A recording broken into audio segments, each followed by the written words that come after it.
प्रभु श्री राम जी के कार्य के लिए चल पड़े हैं प्रभु के भक्त हनुमान जी। तीनों सात्विक तामसिक राजसिक बाधाओं को पार करते हुए वो लंकिनी पर जो मुष्टिका प्रहार करते हैं तो लंकिनी मुष्टिका प्रहार से मूर्छित हो जाती है और उठकर कहती है, तात बहुत अच्छा सत्संग हुआ। तात स्वर्ग अपवर्ग सुख धरई तुला इक अंग, तूल न ताही सकल मिल जो सुख लब सत्संग। उन्होंने स्पष्ट शब्दों में कहा, तात तात शब्द से संबोधित कर रही है वो हनुमान जी को। स्वर्ग अपवर्ग सुख धरई तुला इक अंग, कि स्वर्ग और अपवर्ग के सारे सुखों को अगर तराजू के एक पलड़े में डाल दिया जाए और संतों के सत्संग को एक पलड़े में डाल दिया जाए तो संतों के सत्संग का पलड़ा ही भारी होगा। उस स्पष्ट दृष्टिकोण को हम सामने लाना चाह रहे हैं जो गोस्वामी तुलसीदास जी ने हमें दिखाने की कोशिश की है। तात स्वर्ग अपवर्ग सुख, स्वर्ग के सुख और अपवर्ग सुख। अपवर्ग क्या होता है? आप हिंदी वर्णमाला का अगर ज्ञान रखते हैं तो हिंदी वर्णमाला में स्वर भी होते हैं और व्यंजन भी होते हैं, और जो व्यंजन है वह क च ट त प व ये सारे वर्ग हैं। क वर्ग वाले जो अक्षर है क ख ग घ न ये कहलाते हैं। इसी प्रकार उन्होंने कहा अपवर्ग सुख, यानी कि प वर्ग वाले सुख नहीं चाहिए। प वर्ग में क्या आता है?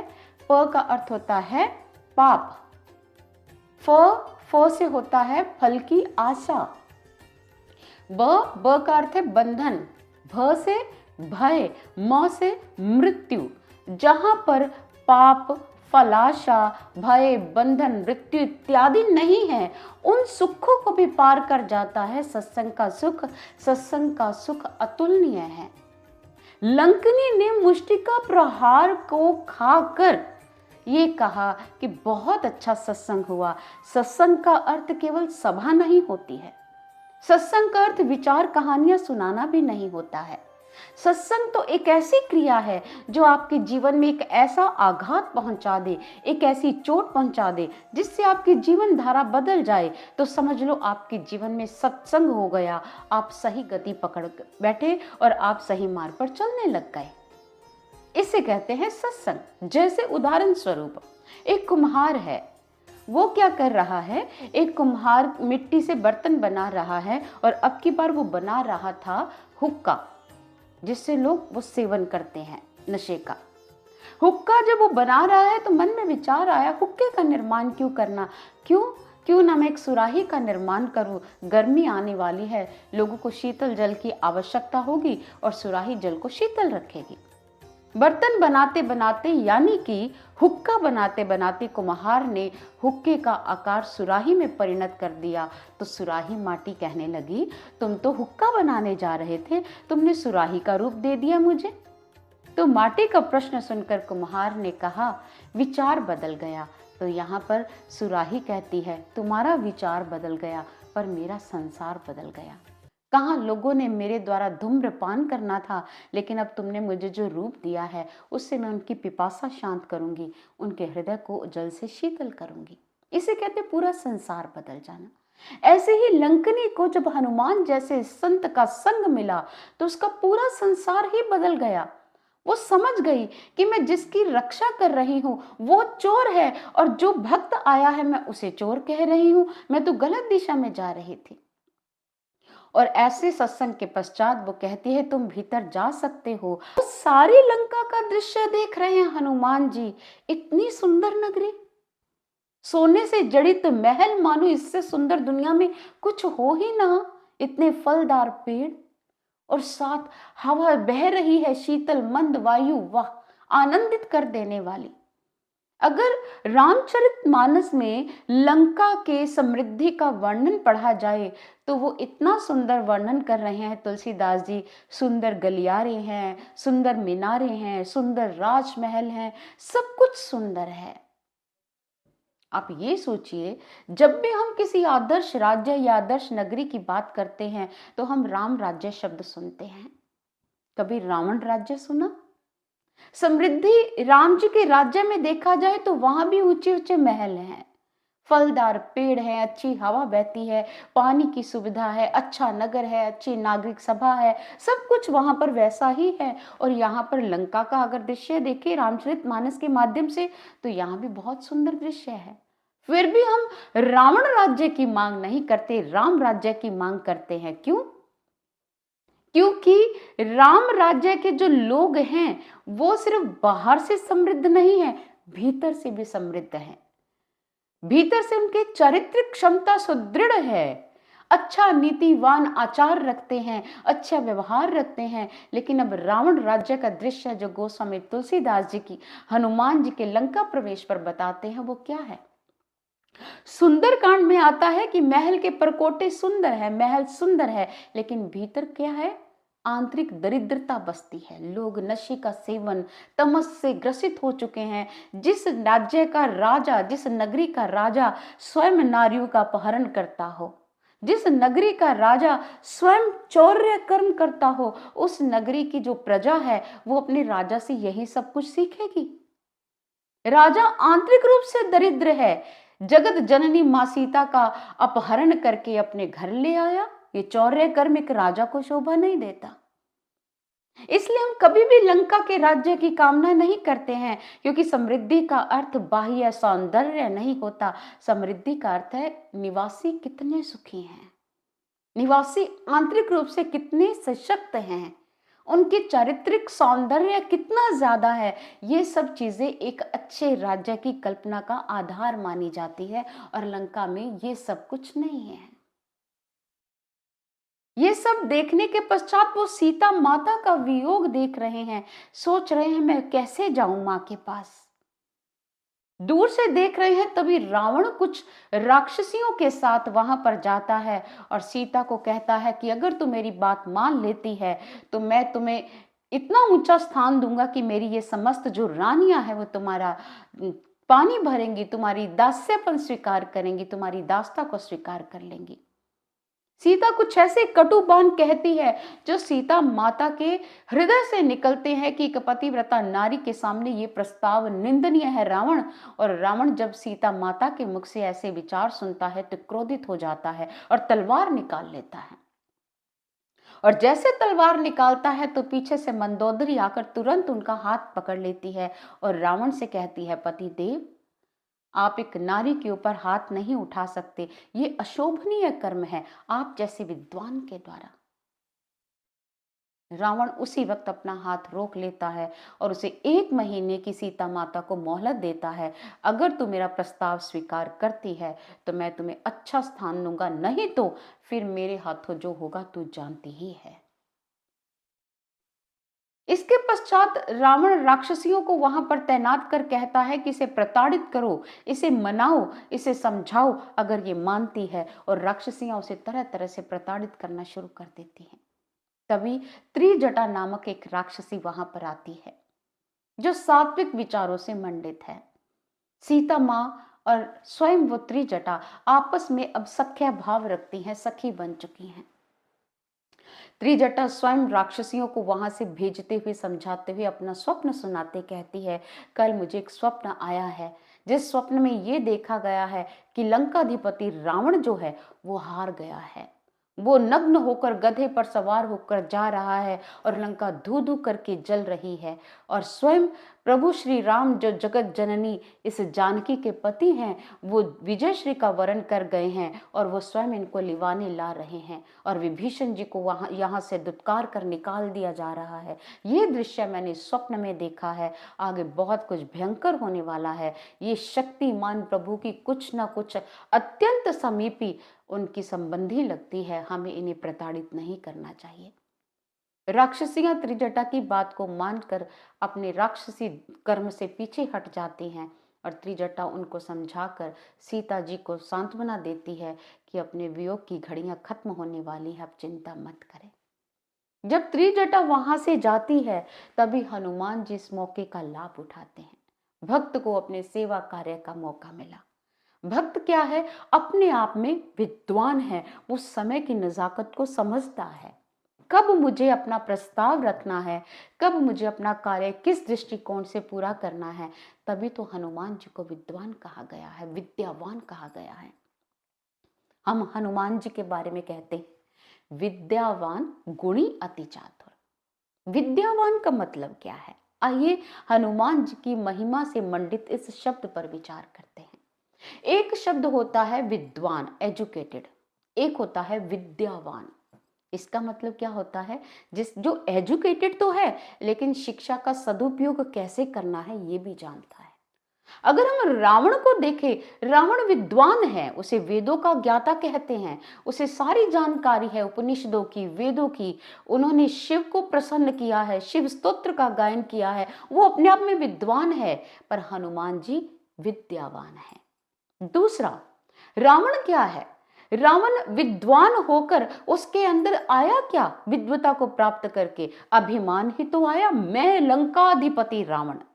लेकिन हनुमान जी जो विद्यावान है, जिन्होंने सुशिक्षा को प्राप्त किया है, उनके अंदर विद्या को प्राप्त कर क्या आया? क्या आया? विनम्रता। प्रभु कार्य करने से पूर्व विनम्र हैं, वहां पहुंचकर विनम्र हैं, मां के पास जाने के लिए विनम्र हैं, अपनी बाधाओं को विनम्रता के साथ उन्होंने पार कर लिया। उनकी विद्या ने उन्हें विनम्र बनना सिखाया। और इधर हनुमान जी की विद्या देखिए, वो विनम्रता की चरम सीमा पर है और रावण अभिमान की ऊपर विराजमान है मानो। इधर रावण की विद्या ने उन्हें क्या सिखाया है? क्या एक नारी का अपहरण करना? इतने वेदों का ज्ञान प्राप्त करके भी किसी की स्त्री का अपहरण करना रावण की विद्या ये सिखाती है? पर हनुमान जी जो विद्यावान है, जो सुशिक्षित हैं, जिन्होंने शिक्षा का सदुपयोग अपने जीवन में किया और उसे अपने जीवन में धारण भी किया, वो अपहरण नहीं, वो अपने प्रभु की स्त्री, अपने प्रभु की भार्या जानकी सीता माता का स्वयं पता लगाकर प्रभु तक पहुंचाने की कार्य की कल्पना से आया है। कल्पना नहीं, प्रभु का कार्य करने आया है। अब स्वयं देखिए विद्वान और विद्यावान में कितना भारी अंतर आ पड़ा है।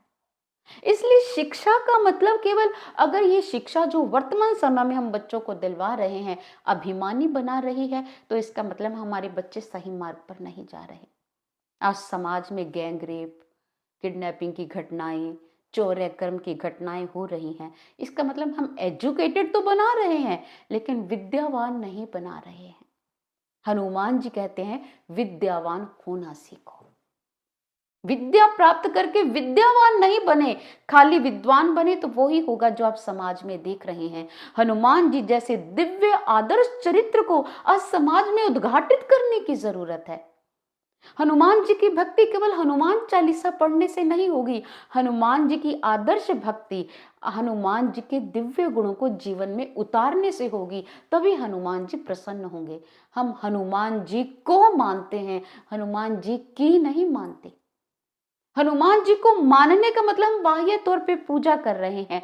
हनुमान जी की मानने का मतलब जो हनुमान जी ने अपने चरित्र से सिखाया, अगर हम वो सीख लें तो ही हम हनुमान जी की मान पाएंगे। इसलिए हनुमान जी को मानिए मत, हनुमान जी को जानिए भी, उनके चरित्र को अपने जीवन में भी उतारें। और इधर हनुमान जी पेड़ों के ऊपर बैठे हैं और प्रतीक्षा कर रहे हैं कब मां के सामने कैसे प्रस्ताव रखूं मैं। और इधर हनुमान जी के सामने एक कितनी बड़ी एक सुंदर सी घड़ी है, वो मां तक पहुंचना चाहते हैं। लेकिन हनुमान जी को मां तक पहुंचाने का मार्ग प्रभु के एक अन्य भक्त ने बताया, वो विभीषण जी। उनका वृतांत मैंने अभी नहीं रखा, आगामी प्रसंग में मैं उनको विशिष्ट तौर पर लाना चाहती हूँ। क्योंकि जब वो लंका देख रहे थे हनुमान जी, तो उसी समय उनको एक ऐसा सुंदर महल दिखाई देता है जो अन्य महलों से भिन्न है। वो क्या है? उसके इर्द गिर्द धनुष बाण के चित्र बने हैं, तुलसी के पौधे लगे हैं, राम नाम की ध्वनि गुंजायमान हो रही है, और वो विभीषण जी का चरित्र है। विभीषण जी के चरित्र उनके महल में जहां वो रह रहे हैं वहीं से उद्घाटित हो रहा है, जहां हनुमान जी उनसे प्रथम बार मिलते हैं। हनुमान जी वहीं से पता करते हैं कि अशोक वाटिका में सीता जी कहाँ विराजित है, किस दिशा में विराजित है। ये पता हनुमान जी को विभीषण ने बताया। और यहाँ अगर हम विभीषण जी और हनुमान जी का विवाह संवाद देखें, और जैसे ही हनुमान जी विभीषण का वो महल देखते हैं, उन्हें भिन्न दिखाई देता है। और विभीषण जी ते ही समय विभीषण जागा। जैसे हनुमान जी पहुंचते हैं, विभीषण जी जाग जाते हैं। विभीषण जी जागे तो विभीषण जी पूछते हैं, तुम कौन हो? और आंतरिक प्रेरणा मिलती है हनुमान जी को। हनुमान जी विभीषण जी के सामने ब्राह्मण रूप में हैं। तुलसी बाबा जी ये वर्णन करते हैं कि वो ब्राह्मण रूप में विभीषण के सामने गए और आंतरिक प्रेरणा से उन्होंने बताया कि मैं प्रभु राम का दूत हूं। ये बात सुनकर विभीषण जी को बहुत अच्छा लगता है। प्रभु राम का दूत? उन्होंने कहा हाँ। तो वो कहते, प्रभु राम मुझ पर कब कृपा करेंगे हनुमंत? तुम साक्षात प्रभु राम का स्वरूप नजर आ रहे हो, मुझ पर कृपा कैसे करेंगे? मैं तो यहाँ बहुत व्यथित हूं। मैं ऐसे रह रहा हूं जैसे 32 दांतों के अंदर जिह्वा रहती है। हनुमान जी कहते हैं, तात ये तो बहुत अच्छी बात है। तात शब्द सुनते ही वो कहते हैं, मैं तो तुम्हारा भाई कहीं से नहीं लगता, तो तुमने मुझे तात कैसे कहा हनुमान? हनुमान जी कहते हैं, रावण तुम्हारा वास्तविक भाई नहीं है। तुम्हारे वास्तविक भाई बंधु तो हम हैं, क्योंकि हम सबके माता पिता प्रभु श्री राम और जगत जननी जानकी है, और हम सब उसकी संतान हैं।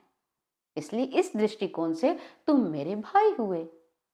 और दूसरी बात, तुम कहते हो मैं ऐसे रह रहा हूं जैसे 32 दांतों के अंदर जीवा रहती है, तो बहुत अच्छी बात है। विभीषण कहते हैं, मैं अपनी व्यथा बता रहा हूं और तुम कह रहे हो ऐसे रहते जैसे 32 दांतों के अंदर जीवा। हनुमान जी कहते हैं, हाँ मैं सही कह रहा हूं, तुम अच्छे रह रहे हो। अब मुझे ये बताओ, जब व्यक्ति पैदा होता है तो मुख में दांत पहले आते हैं या जिह्वा? तो विभीषण जी कहते हैं, जिह्वा तो पहले से विद्यमान होती है और दांत बाद में आते हैं। तो हनुमान जी कहते, मुझे ये बताओ, दांत पहले जाते हैं या जिह्वा? विभीषण जी कहते हैं, जिह्वा तो वही रहती है और दांत चले जाते हैं। तो हनुमंत कहते हैं, देखो दांत बाद में आते हैं और पहले चले जाते हैं, जिह्वा वही की वही रहती है। और तुम कह रहे हो कि मैं ऐसे रह रहा हूं जैसे 32 दांतों के अंदर जीवा। जीवा का अस्तित्व तो कभी मिटता नहीं है। ये बात सुनते हैं। हालांकि हनुमान जी की ये बात जो है वो विनोद मंडित है पर ज्ञानवर्धक है, और विद्यावान हनुमान जी ज्ञानवर्धक बात ही कह रहे हैं। दांत कठोर हैं। जो व्यक्ति अपने जीवन में कठोर आचरण रखता है वो जल्दी मिट जाता है। जो क्रोध में रहता है, अभिमानी रहता है, हृदय जिसका कठोर है, ऐसे व्यक्ति को बीमारियां भी तो सो लगती हैं। लेकिन जो विनम्र है, शांत है, मस्त है, जीवा की मानिंद है, जिसमें कठोरता नहीं है, वो क्या है? शांत रहता है। इसलिए हनुमान जी ने उन्हें सांत्वना दी, अब चिंता मत करे। उन्होंने बोला, आप मुझे माता का पता बता दीजिए, पिता से मैं आपको मिलवा दूंगा, और दोनों भाई अपना कर्तव्य कर्म पूरा करेंगे। वहीं विभीषण जी उनको माता का पता बताते हैं और हनुमान जी ने वचन देते हैं, मैं तुम्हें पिता से जरूर मिलवाऊंगा। और माँ सीता के सामने हनुमान जी जाना चाहते हैं, पर सोच रहे हैं माँ को कैसे पता चलेगा मैं कौन हूं। और हनुमान जी सबसे पहले क्या करते हैं, प्रभु श्री राम जी के द्वारा दी गई मुद्रिका को माता की आगे फेंकते हैं।